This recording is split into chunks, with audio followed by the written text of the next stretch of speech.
Traveling is incredible, and yet it can also be a fucking nightmare, especially when your flight gets rerouted to New Mexico, canceled, uncanceled, and then after all of that delayed, leaving you running through the airport praying that by some miracle the plane that you're about to miss is somehow still waiting for you. But it's not. And that was me, running, sweat pouring down my forehead, phone in one hand, boarding pass in another, trying to make sense of a situation that seemed to change every 15 minutes. The app told me one thing. The gate agent told me something else. And with every new update, I became more and more convinced that if I could just figure out the right flight to change to, or the right line to get in, or the right gate to find myself in front of, or the right person to even talk to, I could somehow force the situation to work out. And if you've ever found yourself in one of those moments, frozen, uncertain, or running around like a madman, searching for answers, you know exactly what happens.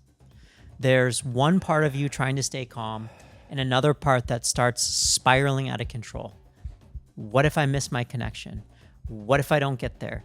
What if this whole thing falls apart? So you keep moving and you keep asking questions. You keep trying to stay one step ahead of whatever chaos is unfolding around you. And somehow in those moments, it feels like everyone is also in a panic. And their panic starts to feel like your own panic. One person is yelling at an agent. Another person is crying on the phone. Someone else is sprinting towards a gate. And suddenly, the entire airport, it feels like a pressure cooker ready to explode. The reality is, sometimes things work out and sometimes they don't. Because a few hours later, despite all of that effort, I found myself sitting in a hotel room in Dallas, Texas, waiting for tomorrow's flight to Madrid. And sitting there, I started thinking about faith or surrender. To me, the two are just interchangeable words. And I was thinking about something that gets absolutely butchered by motivational quotes and social media memes and yoga teachers who, with all due respect, parrot language that they've heard over and over and over again. Because somewhere along the way, faith or surrender became associated with some state of passivity or with like this blind optimism. And you've heard these things before. Trust the universe. Let go. Everything, it happens for a reason. You create your own reality. Or this is my favorite, good vibes only. As though faith means sitting back, doing nothing, and hoping life somehow works itself out. And honestly, I understand why that idea, it feels appealing. Because participation in life can leave you feeling vulnerable. If I don't try, I can't fail. If I don't put myself out there, I can't be rejected. If I never pursue the thing that matters most to me, I never have to contend with the fact that maybe it won't happen. Doing nothing in a way protects us. It protects us from disappointment. It protects us from grief. It protects us from uncertainty, from failure, even from responsibility. And sometimes we disguise that avoidance as surrender or faith. But I don't think that is faith at all, because here's the thing. I didn't end up in that hotel room in Dallas by doing nothing.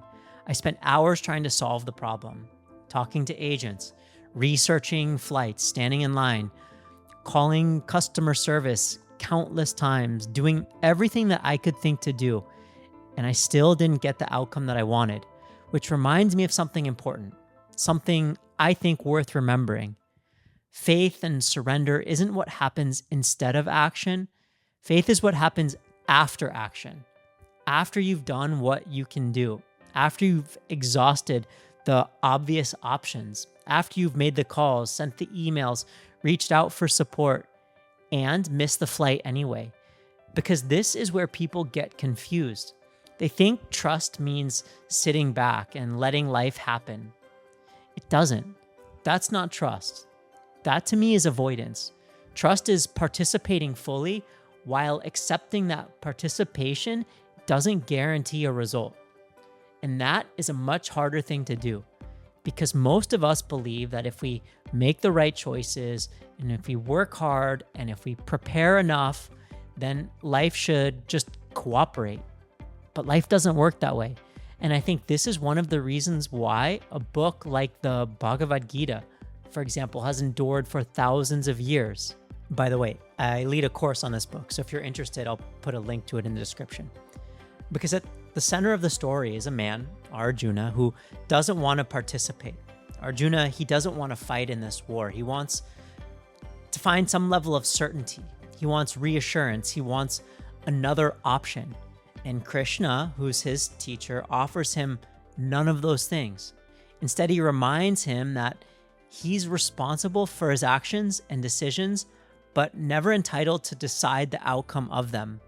In other words, we have to show up, we have to participate, we have to do the thing that's ours to do, but then we need to also let go of the illusion that you can control the outcome. Because sometimes you do everything right and still end up somewhere you never intended to be. Which is exactly where I was that night, sitting in a hotel room, waiting for tomorrow. And this is what bothers me about these misperceptions about surrender. Because maybe faith isn't believing everything will work out. Maybe it's continuing to participate even when you don't know if it will, which can be a really hard pill to swallow. And in those moments, in the airport, I wanted to book the next flight home, to give up on the trip altogether, because that would be so much easier. Because eventually there comes a point where you've done what you can do and the rest is no longer yours to control. And it's not because you stopped caring or because you gave up. It's because you see the reality that maybe faith has less to do with certainty and more to do with just showing up fully without demanding any guarantees from life. That's what I came to realize in that roller coaster of emotions, simply trying to get to where I was hoping to be. And then fast forward a couple days, I did get to Madrid. Everything worked out, sort of, except for the fact that they lost my fucking luggage and I had to go through the entire process all over again, which you would think would be easier the second time with my new insight into surrender. Well, not so much. At the end of the day, we're all just like Arjuna. We're trying our best, trying to figure it all out, and I think that's life. Not a series of problems to solve once and for all, but an ongoing invitation to participate, to try our best, and then eventually to let go until the next time that we're holding on to something and we start the whole process over again. And maybe that's what faith was supposed to mean all along. Thank you so much for watching this video, for being part of this community. Don't forget to like, subscribe, and I look forward to seeing you in the very next video.